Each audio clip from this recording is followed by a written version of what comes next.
Good morning. Welcome to the new episode of Frontiers of Knowledge. Well, in English we normally say, have a heart. Work according to your mind. Keep your spirits high. But then there's a cultural difference.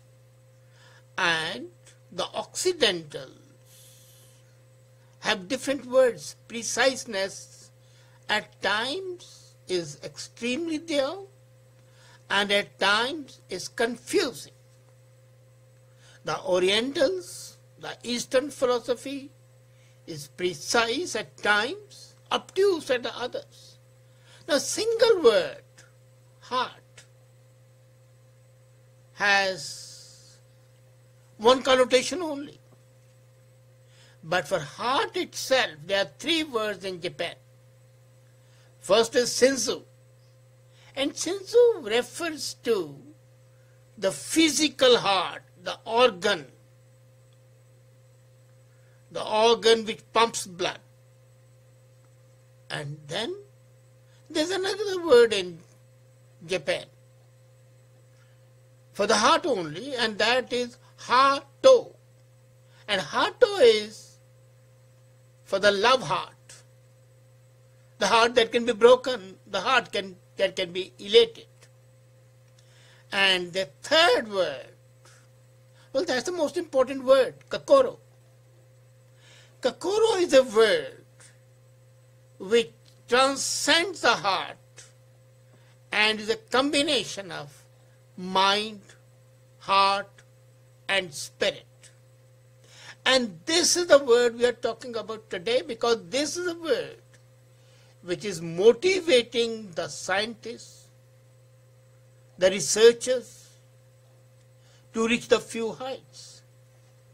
And this is breaking the conceptual barriers and is exploring what artists, writers, mystics, and dreamers of all cultures have long acknowledged: the mysterious tie between the heart and the mind.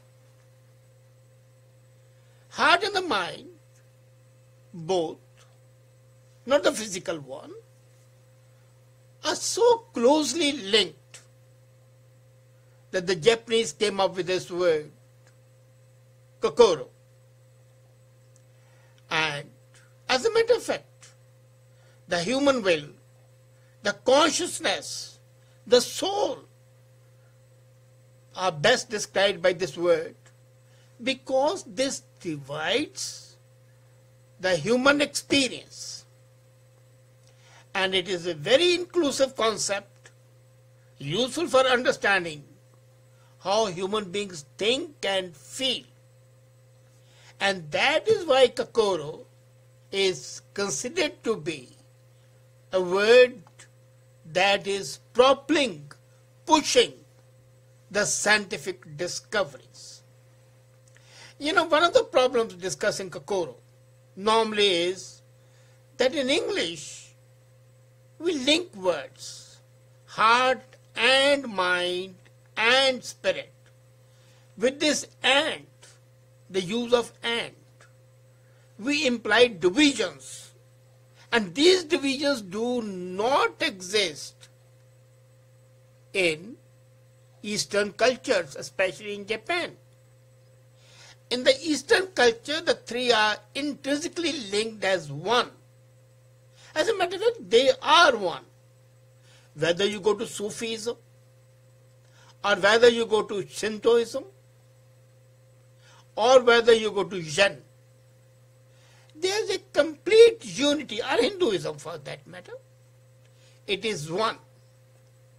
So, you know, how does this word Kokoro impact the discoveries? The scientists in Japan consider this concept while working. Even when they are working on computer simulations, even when they are working on robotics, they are working on primatology, And in fact, in any area, in any sector that includes the working of human mind, these researchers allow themselves to explore and discuss spiritual matters in a way that is normally not done in the academic circles, in the academic world. And the familiar concepts of mind, heart, spirit, they become in union with human endeavor to solve the intricacies of computer simulations, to perform hearts. The heart becomes a performing ingredient of human psyche. You see, as a matter of fact, as I said earlier, this word enables you to understand how the human minds think and act. So the purpose is, and they started it, to bring experts in religion, philosophy and other sciences, break down the barriers. The purpose is to break down the barriers and ultimately understand the mystery of being human. You know, in my book, The Technology of Being Human, I've referred to this. How the human beings and how the working of the human mind and the spirit, or Kokoro, enables us to understand one humanness is, and how this humanness can be connected with the scientific research to further human capability and human happiness. So what happens is the thoughts, the feelings, and the desires are human will. They are interrelated aspects. And they show what it means to be human. And we would be wise to take all of them with their interrelationship in order to understand human experience. What I say in my Technology of Being Human is exactly this. That until and unless you can understand the close relationship and interconnectivity of these, you cannot understand how to be human. And this is what Kokoro is. As a matter of fact, when I wrote this book, I had not studied this concept of Kokoro. And when I read Kokoro, I realized how right I was. So the real difference between man and machine, now you see we are entering the age of robotics. And in the age of robotics, the machines, the artificial intelligence, is becoming very, very effective and very useful. So how do we differentiate between man and machine?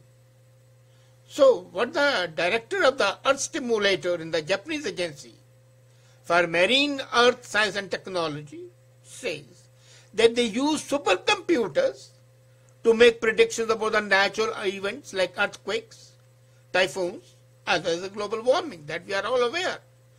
But when they use Kokoro concept, they see how the human mind acts independently of computers when it comes to predicting the future. So you can use Kokoro to predict the future in the same way that you use computer simulations. Now, as an example, just take up, what do the human beings do to predict? They use memories. The things that have been told to them by the parents or grandparents, the folklore, and the various judgment criteria to anticipate of what might happen. But the machines are very methodical and mindless machines. They don't have a mind of their own. So there's a difference here. People's prediction, your prediction and my prediction, is marred into desire and clouded by expectation, we expect something to happen. And what we expect something to happen goes to our subconscious and makes us predict accordingly. Similarly, our desire and our fears. Now, this fear, this desire, this expectation does not exist as far as the computers are concerned. But then they have an advantage as well. They don't have what the people do, an element of chaos and unpredictability. Now, human beings are very unpredictable, but a machine, 2 plus 2 is 4, period. There's no deviation. So the human mind, the human heart is rich in intuition, but it possesses great human attributes: illogical, hunger for novelty, creativity, infinity, and openness.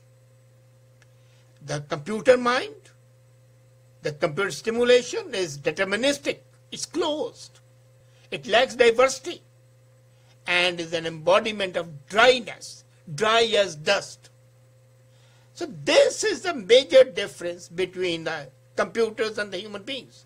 And Kokoro is what distinguishes a man from a machine. Now that is why, in the artificial intelligence, they have dreams. And the dreams are to give the robots with a will to live and will to have emotions. You remember that maid, the Japanese maid, the housemaid, who can have emotions, who weeps when you are sad, who laughs when you are happy. So you see, it is to be evolved over generations. And you have got to think how to feel. Think how to feel. And thinking, the process of contemplation, the process of thought, and attaching that thought, that sense of thinking, the process of thinking, with the process of feeling, is the base of Kokoro. A robot that will discuss with you the issue of what is living being and what is Kokoro is at the heart of making artificial intelligence workable. If the robot rebels, I was amazed when I read this thing. The computer scientist says that when the robot rebels and slaps him and makes him bleed, he'll be happy, because then he would realize and he would understand that the robot has human emotions. And that is what is important. Now, this Kokoro is also important. It tells you that attachment and the link between the man and the chimpanzee and the ape, the primates. It has been seen that the humans and chimpanzees are very close genetically. I think you'll be amazed. The difference between a chimpanzee and a human being is just genetically, just 1.3%. 1.3% is the difference between an average human being and an average chimpanzee. So that's why chimpanzees have been taught to paint, and their personal artistic styles similar to the human beings. And you remember I talked to you sometime back that somebody had also made a horse paint, and the pictures of the painted by the horse are selling like hotcakes. So children and the chimpanzee painting is identical because they are learning the origin of drawing. And it's possible that the evolution of mind and heart can be understood if you follow the chimpanzee's Kokoro. Now, in this context, another major issue is the Buddhist brain. The Japanese philosophy of Kokoro is intimately connected with the Buddhist thought. And the Buddhists have always thought, like Hindu philosophy, that there is a close connection between body, mind and spirit. The brain of the Buddhist, if you study, are motivated by the concept of compassion. Their whole brain activity, the Buddhist monks, is actuated, propelled and driven by compassion. And this compassion activated positive emotion makes the circuitry in the brain more relaxed but more active. You know, many times when you are relaxed, you are not active, you become lethargic. But here is a curious thing. The understanding of Kokoro makes the brain relaxed. But relaxation is, as far as psychological level is concerned, nevertheless they are more active than the most active brains. And that is why the Buddhist monks are extraordinarily mentally healthy. And they have a cultivated sense of generosity to the others. The systems in our brains are intimately connected with the different organ systems in our body. And compassion, which they have developed by the understanding of Kokoro, makes them act the way they do. But do you have to be a specialist to understand Kokoro? No. You may not know the word, but you can still feel it, because it's a matter of intuition and a matter of feeling. Take a moment, contemplate, think, try to understand and comprehend the interconnectivity. The interconnectivity that you have with the forces of nature, with the fellow human beings, even with the animals, with the waves of the ocean and the gusts of the wind, with the murmur of the streams and with the waving of the flowers, the buzzing of the bees and the croaking of frogs. All the sounds and all these sights of nature and human universe, if you can visualize them, comprehend them and connect them, you will feel in your heart. I am referring to shinzou heart, the physical organ, a flutter. And that flutter is Kokoro, which is the base of the all future scientific progress and scientific discovery. This one word is the key to understanding artificial intelligence and human nature interconnectivity. Thank you.